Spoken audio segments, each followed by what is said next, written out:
और आप उन शर्तों के बारे में कभी भी नहीं विचार किया करते कि थोड़े समय के बाद अगर एक पक्ष ने शादी कर ली, यानी बच्चे के माता ने या पिता ने शादी कर ली, तो उसके बाद उस बच्चे का जो वेलफेयर है वो कितना।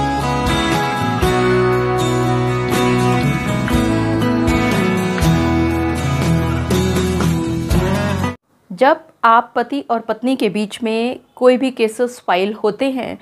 तो जिस बात पर सबसे पहले पत्नी की तरफ से कब्जा किया जाता है ताकि आपके ऊपर ज़्यादा से ज़्यादा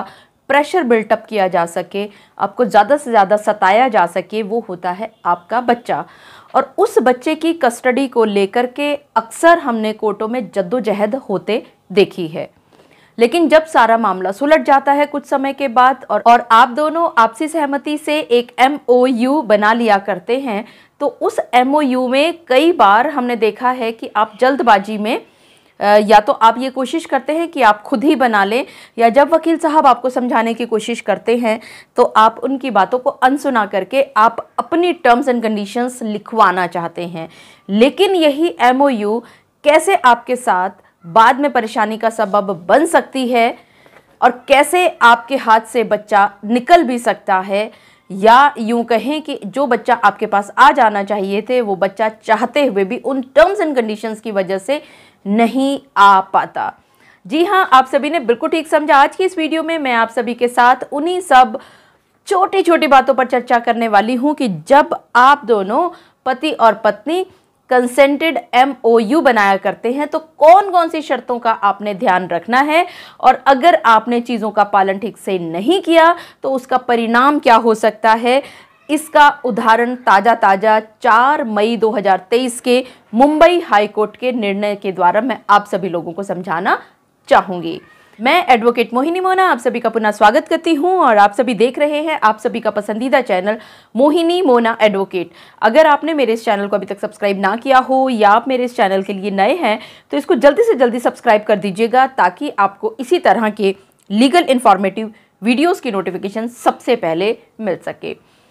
अब आगे चलने से पहले सबसे पहले देख लेते हैं कि केस का टाइटल क्या है, कौशिक वर्सेस करिश्मा। इस केस की अपील लगी थी मुंबई हाई कोर्ट के सामने, और जब ये पिटीशन लगती है मुंबई हाई कोर्ट के सामने तो करिश्मा जो कि वाइफ है, या यूं कहें कि इस बच्चे की माताजी हैं जिन बच्चे की कस्टडी का ये सारा झोलझाल चल रहा था, इनको सर्विस भी हो जाती है, यानी कि इनके पास समन्स पहुंच जाते हैं। लेकिन कोर्ट का नोटिस पहुंचने के बाद भी ये हाई कोर्ट के सामने उपस्थित नहीं होती हैं। ये जो अपील मुंबई हाई कोर्ट के सामने पहुंची थी, इस अपील में उस डिक्री को चैलेंज किया गया था जो कि डिवोर्स डिक्री ग्रांट की गई थी इन दोनों के म्यूचुअल कंसेंट के द्वारा निचली कोर्ट मुंबई के द्वारा। और ये जो कंसेंटेड इनका, या ये यूँ कहे कि ये म्यूचुअल कंसेंट से जो ये तलाक लिया गया था, ये आधारित था कंसेंट टर्म्स जो कि 3 जुलाई 2017 और 11 दिसंबर 2017 की जो टर्म्स थी वो कंसेंटेड टर्म्स के आधार पर ये डिवोर्स डिक्री ग्रांट की गई थी इन दोनों के फेवर में। यहाँ पर जो सबसे महत्वपूर्ण क्लॉज थे, क्लॉज 8 का A से लेकर D तक G, H, I और L इत्यादि का जिक्र किया गया है सिलसिलेवार ढंग से। यहाँ पर जो इनका माइनर चाइल्ड है कृषांग, इसकी जॉइंट कस्टडी दी गई थी दोनों पिटिशनर्स के पास। और यहाँ पर क्लॉज B में ये बहुत क्लियरली लिखा गया था कि अगर इन दोनों पिटिशनर्स यानी ये बच्चे के माता और पिता दोनों में से कोई भी दोबारा शादी अगर कर लेता है तो वो जो कस्टडी है जिसने शादी कर ली है वो अपनी कस्टडी को दूसरे पक्ष को जिसने शादी नहीं की है उसको हैंडओवर कर देगा। इसी तरह से क्लॉज C में ये लिखा गया था कि जब बच्चे की छुट्टियां होंगी तो बच्चे की छुट्टी होने के समय पर जो बच्चे की जो कस्टडी है वो दोनों के पास इक्वली शेयर की जाएगी। और इसी तरह से नेक्स्ट क्लॉज में ये लिखा था कि अगर बच्चे की कस्टडी को मुंबई से बाहर लेकर के जाना चाह रहा है एक पिटिशनर, तो वो लेकर के जा सकता है, यानी कि मुंबई से बाहर भी वो लेकर के जा सकता है, इंडिया में कहीं पर भी, चाहे वो दिवाली की छुट्टियां चल रही हैं या क्रिसमस हॉलीडेज चल रहे हैं या समर हॉलीडेज चल रहे हैं, तो एक पक्ष लेकर के बाहर जा सकता है। लेकिन जब वो बच्चे को लेकर के बाहर जाएगा तो बच्चे से बात कराने के लिए दूसरे जो पक्ष होगा उसको मना नहीं करेगा, यानी कि उसका फ्री एक्सेस रहेगा और बात करने के लिए किसी भी तरह की मनाही नहीं की जाएगी।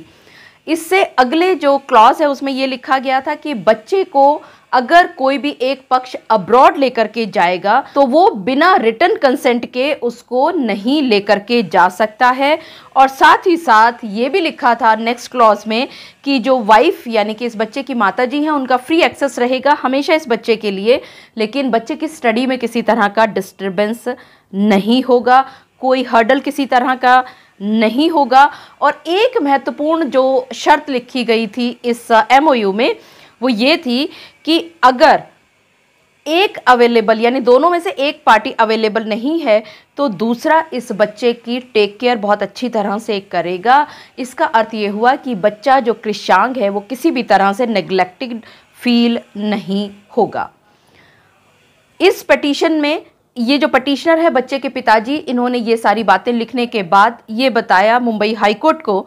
कि उस समय पर जो बच्चे की जो फिजिकल कस्टडी है वो पिता के पास है, यानी कि इस पिटीशनर के पास है, और इस बच्चे की माँ ने यानी कि इस पिटीशनर की वाइफ ने रीमैरिज कर ली है, दोबारा से शादी कर ली है। अब क्योंकि उस बच्चे की माँ ने दोबारा से शादी कर ली है तो सर्कमस्टांसेस चेंज हो चुके हैं, और क्योंकि सर्कमस्टांसेस अब चेंज हो गए हैं तो जो कंसेंटेड MOU या कंसेंटेड टर्म्स इन्होंने जो फाइल की थी जिसमें ये लिखा था बहुत क्लियरली कि अगर एक पक्ष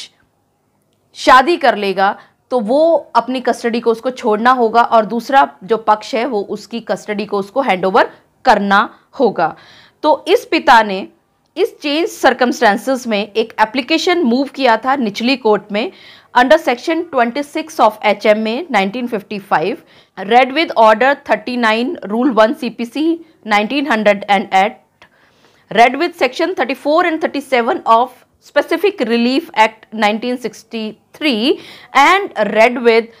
सेक्शन 151 ऑफ CPC। और यहाँ पर इन्होंने ये जो टर्म्स लिखी गई थी इसकी मॉडिफिकेशन की रिलीफ मांगी थी कोर्ट के द्वारा। और फादर ने ये भी कहा कि अब ये जो कस्टडी है बच्चे की उसको डिक्लेयर कर दिया जाए as a sole permanent and legal custodian in favour of father, यानी कि इस बच्चे के पिताजी को sole permanent and legal custodian declare कर दिया जाए कोर्ट के द्वारा। जब ये कंप्लेंट पहुंची थी निचली कोर्ट में तो फैमिली कोर्ट ने इस एप्लीकेशन को रिजेक्ट कर दिया था। और सबसे बड़ी जो बात उन्होंने कही थी निचली कोर्ट ने, उन्होंने कहा कि ये जो एप्लीकेशन है ये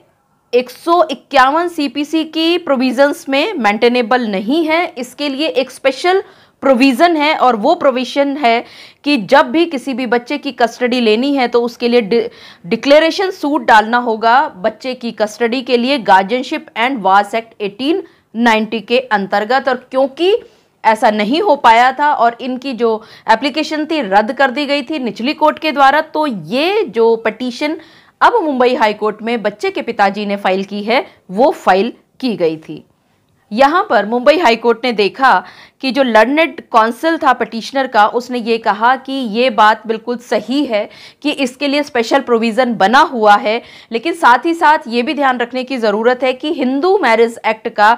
सेक्शन 26 भी इस रिलीफ को दे सकता है। सेक्शन 26 बताता है हिंदू मैरिज एक्ट का कस्टडी ऑफ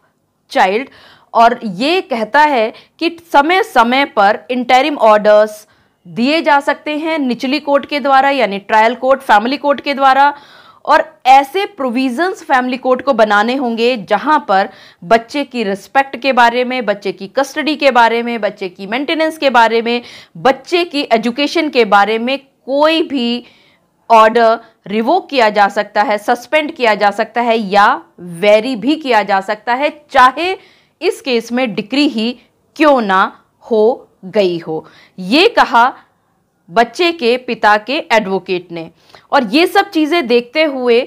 हाईकोर्ट ने को ये कहा गया इस बच्चे के पिता के वकील के द्वारा कि जो लर्नेड फैमिली कोर्ट है ये बिल्कुल हाइपर टेक्निकल हो गया था, ये बिल्कुल गलत है। क्योंकि ये बात तो सही है कि अलग से पिटीशन फाइल होनी चाहिए, लेकिन यहाँ पर जो प्रेयर है वो सिर्फ जो मॉडिफिकेशन है उसके ऑर्डर के लिए फाइल की जा रही है। और अगर ऑर्डर के मॉडिफिकेशन के लिए कोई एप्लीकेशन फाइल की जाती है तो इसके लिए हिंदू मैरिज एक्ट के सेक्शन 26 के अंदर एप्लीकेशन सही मानी जाती है, क्योंकि यहाँ पर सिर्फ बच्चे की कस्टडी की बात की जा रही है। और बच्चे की कस्टडी बहुत ही सेंसिटिव इशू हुआ करता है, क्योंकि बच्चे की जो ग्रोइंग एज है, लाइफ के किसी भी समय पर जो वो चेंज होती रहती है, और क्योंकि वो चेंज होती रहती है और यही वजह है कि बच्चे की कस्टडी के लिए हमेशा जो ऑर्डर्स किए जाते हैं वो इंटरलोकेटरी ऑर्डर्स होते हैं, वो कभी भी रिजिड या फाइनल नहीं किए जाते हैं। और बच्चे की नीड को देखते हुए या यूं कहें कि बच्चे की वेलफेयर को देखते हुए जो ये निचला ऑर्डर पास किया गया था उसमें रेक्टिफिकेशन की ज़रूरत है, मोल्ड होने की ज़रूरत है। और यही वजह है कि बच्चे की वेलफेयर को देखते हुए एप्लीकेशन लगाई गई है हिंदू मैरिज एक्ट के सेक्शन 26 के अंतर्गत। तो इस वजह से ये जो इम्प्यूग्न्ड ऑर्डर है इसको सेट असाइड किया जाना चाहिए। और हाई कोर्ट ने इन सभी बातों को बहुत अच्छी तरह से देखा, समझा और अंत में यही कहा कि जो लर्नेड फैमिली कोर्ट ने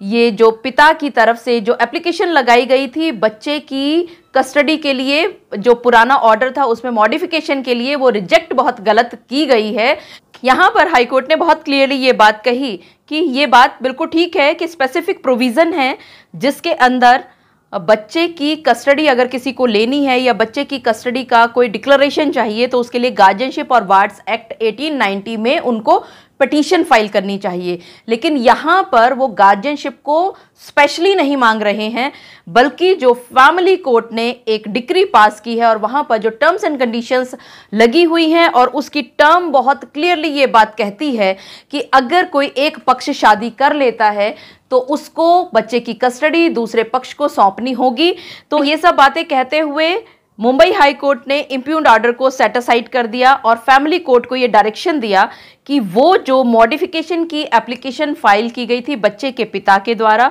उसको अच्छी तरह से सुना जाए। और साथ ही साथ फैमिली कोर्ट को ये परमिशन भी दे दी गई थी कि अगर उस एप्लीकेशन को सुनते समय कुछ एडिशनल एविडेंसेस को लीड करना है तो उसकी भी परमिशन इनको दे दी जाए। और ये कहते हुए उन्होंने